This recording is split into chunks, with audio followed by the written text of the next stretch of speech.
Hey everybody, it's Friday, so we're back at it. Friday with DDubs. Let's rock.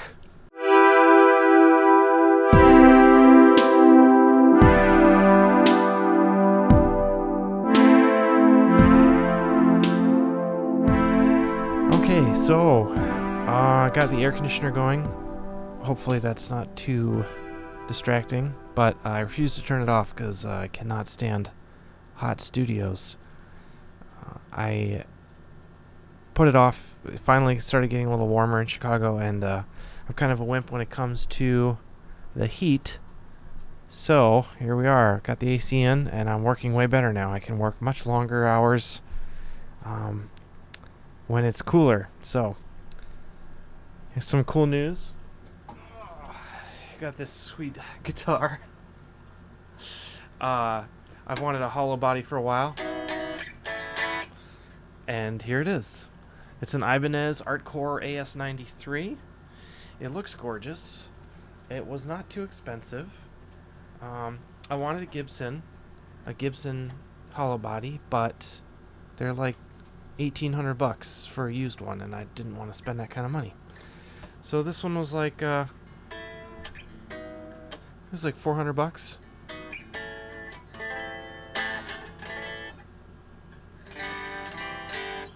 Pretty excited about it. Sounds great. It's really fun to play. It's keeping me sane during quarantine. I already have too many guitars, so this might be a problem. Okay. I don't have a lot to talk about as far as things I'm excited about, but I did do a cool project this week.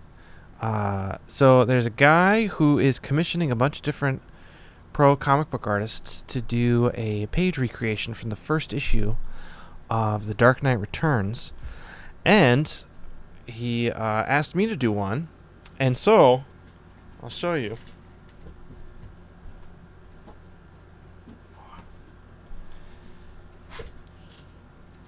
I got I don't know, what is it? I call it an artist edition, but they call it something different for this series. He asked me to do, I don't even know what page. Here it is.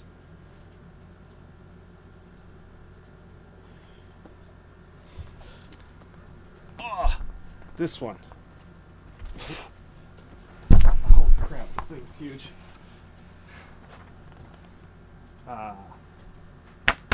This one. So it's kind of hard to see. Also, they couldn't find the original art for this one, so they had to just do a basically black and white version of the colored version. Here it is. It was really fun. Not a ton of Batman on it, but let's take a look at it in a little more detail. Oh. Okay. This thing is it's fell on me again. Oh, jeez. This thing is amazing and expensive, worth the money, but it is so heavy. Okay, let's take a look.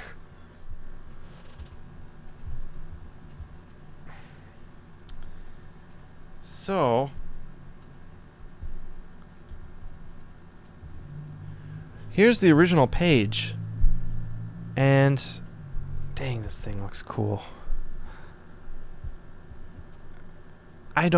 First off, I don't make comics like Frank Miller in any sense of the word. He has a different creative brain, different storytelling brain than I do.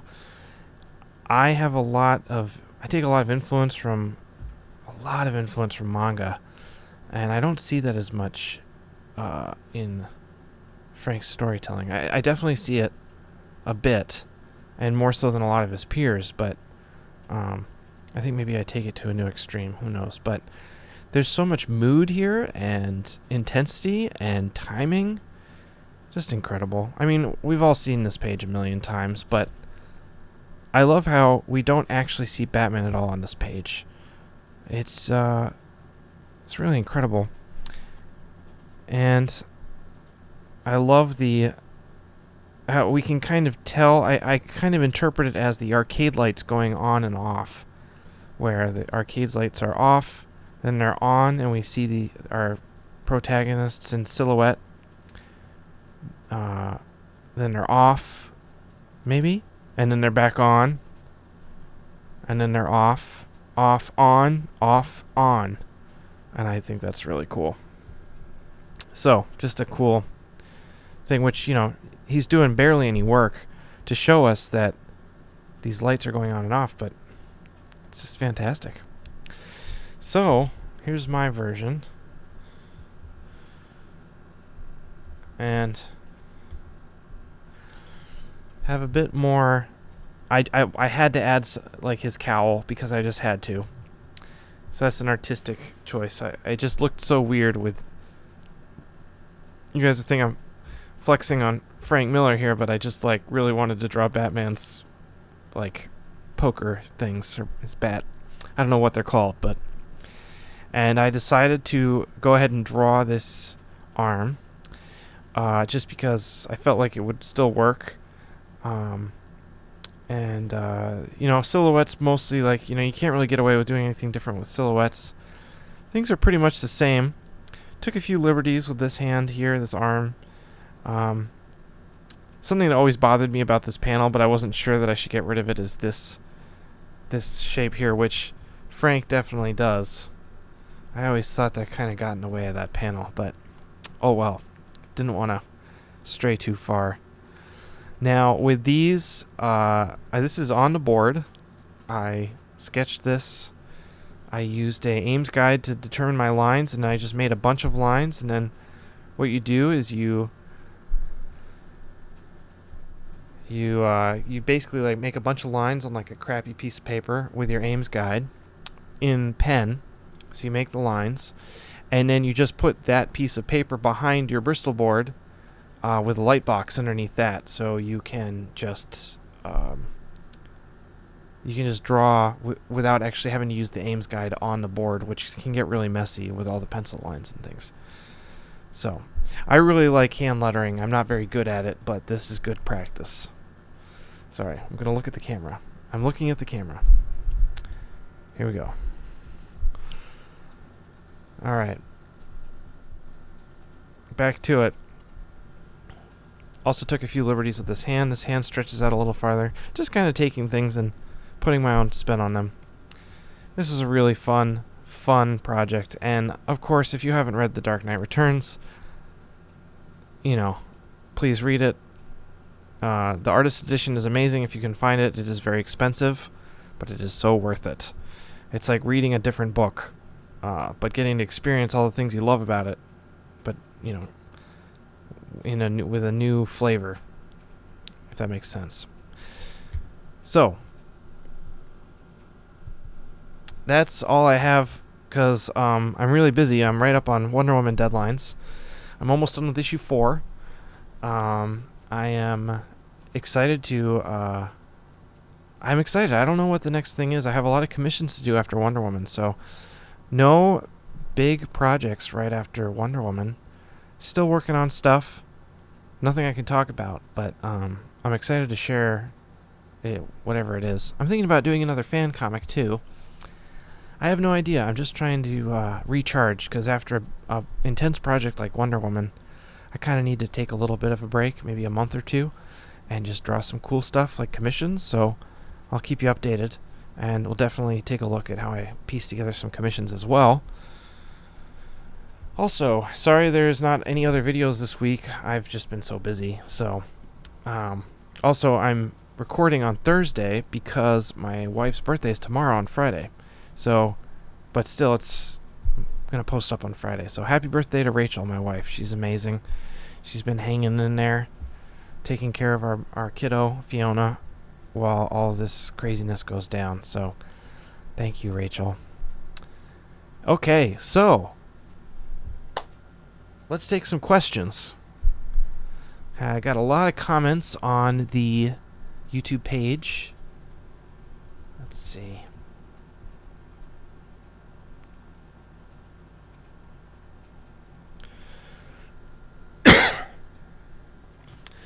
See, Victor Bracamonte says, Nausicaa was always my favorite of his animations, but from your recommendation, I purchased all of the trades of the manga. Can't wait to read them all. Also, that was some real smooth guitar playing. Love to hear more. Thank you, Victor. And Victor, of course, is referring to Nausicaa, the Valley of the Wind, the manga that I talked about last week. Great comic. You can, of course, look at the video where I talk about that a little bit. We kind of go through some of the comic book pages in there. A lot of people talking about...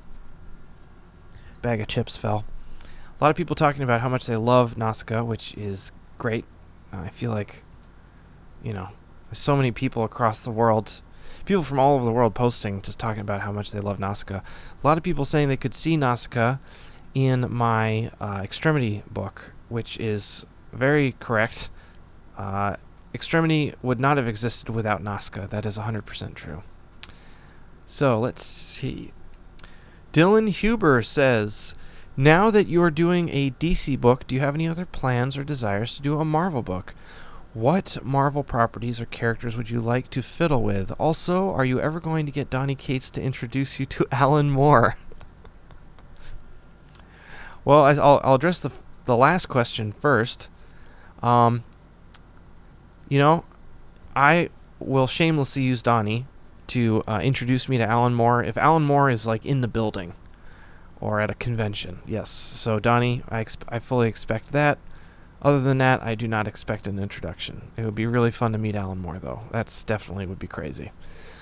Any plans to do a Marvel book? No idea. Marvel and I were talking a little bit, and then the coronavirus happened, and we just had to put everything on yellow light. So maybe someday. Never say never.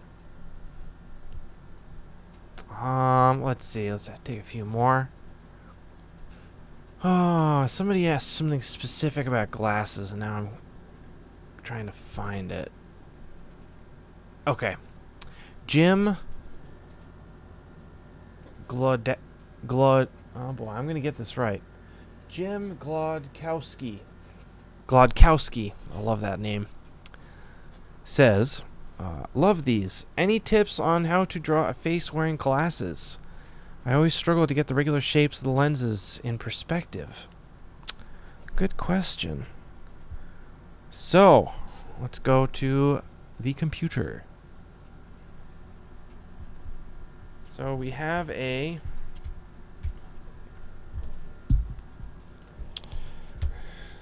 Photoshop document up. Let's just draw a face. Okay.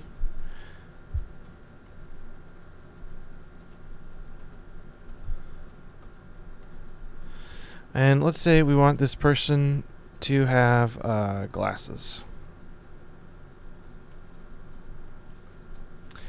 If I'm really trying to get it right and make it, totally perfect, I will give myself a little tiny perspective grid. But one thing that helps me when I think about glasses is if they're wearing kind of like a box around their head, what would that look like, right? And the glasses are going to be on that same plane. Whether they be a little smaller or bigger. So, oh boy. Hold on. I should have planned out this document better.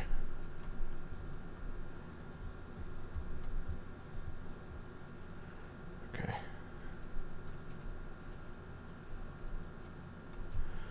When we go to ink it, the pencils will look something like this. And then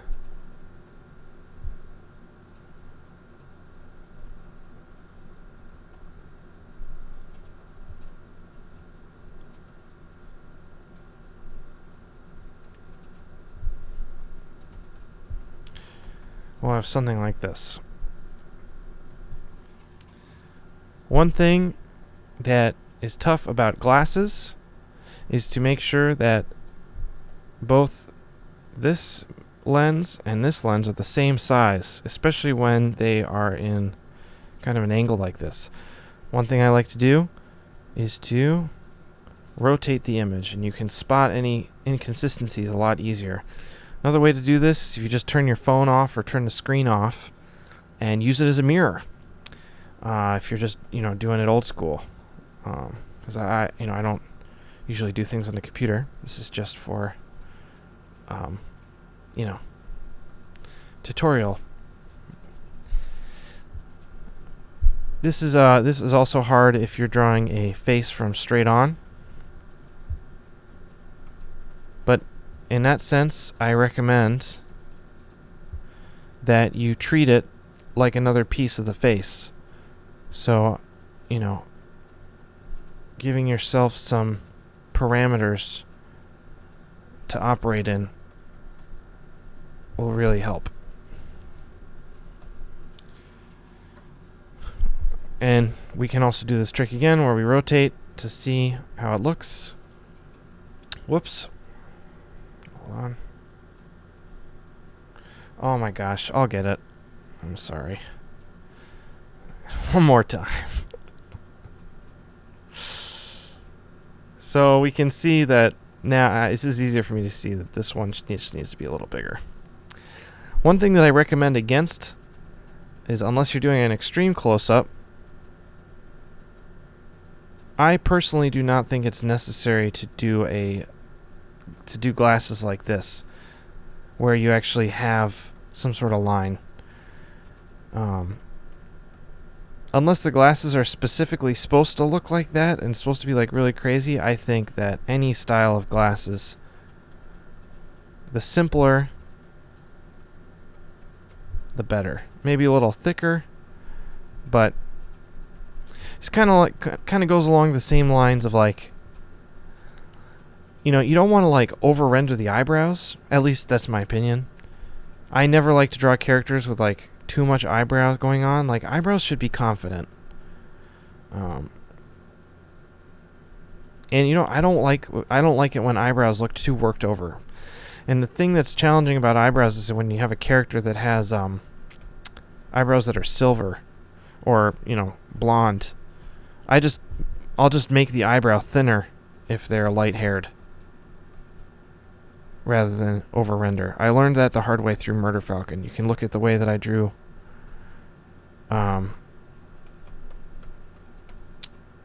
Jake in Murder Falcon, and there were many panels where I was struggling to figure out how to draw his eyebrows. So, all right. Conal Gilmartin says DDubs talks about art the same way Gordon Ramsay talks about food, and that's all right by me. Thank you, man. That's a nice compliment. Gaston Genzer says, I'm loving this channel so much. Thanks for doing this, DDubs. Thank you for being here. Thank you, Gaston. All right, let's see if I can find one more question. Oh, hold on. Somebody got back to me about... Two people got back to me. Vince got back to me, Vince Rush Art, and Ed Siamanko, about the tools that Miyazaki was using for Nausicaa. And it has been confirmed. It's written...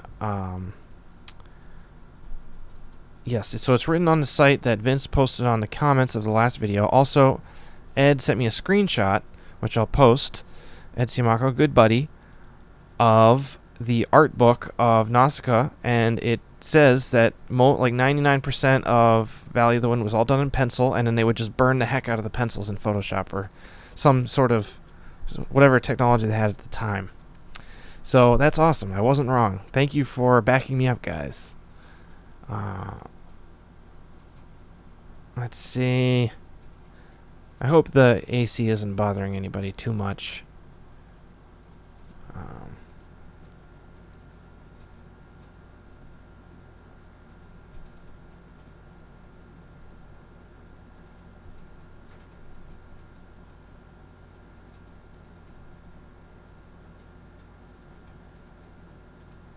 All right, Gabriel Zuba asks, I'm trying to learn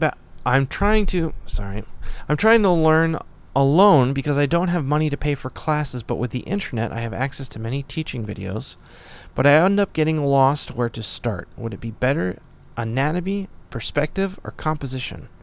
I try a little bit of everything, but end up frustrated and give up. So if you can, please give me a guide tip to start. Well, Gabriel, this is my opinion, so take it with a grain of salt. Sorry, I'm going to move the camera again. I personally think that anatomy is the hardest thing about drawing. Being able to draw the human form correctly and with confidence and making it your own with your own thumbprint, that's 90% of the work right there. Composition you can learn. It's a little bit like math. Same with perspective. Anatomy is what's so challenging, for me at least. So I say, every day pick a different body part to figure out and learn how it works and draw it in motion. And I would refer back to Jack Kirby. I don't know if he said this, but I'm pretty sure his philosophy when drawing was, if it looks good, it looks good. So just because it's not just about drawing anatomy correctly, it's about drawing it where it looks cool. And it may not matter that it makes sense, but it makes sense. If you look at any Kirby books past his like Captain America days, his lines, like the way he draws human bodies, is basically bananas, but it totally works because it looks awesome. So if you have a way to draw the human form in a way that is attractive, in the sense of you're putting your own spin on it, and it looks cool, it doesn't matter if it's correct. So keep that in mind, and don't get too obsessed with, the exact form, and use that as a building off point. And I personally, I've taken figure drawing classes my whole life, and, it's great to know it, but when I go into drawing a page, I always try and avoid the anatomy books until I'm having a problem.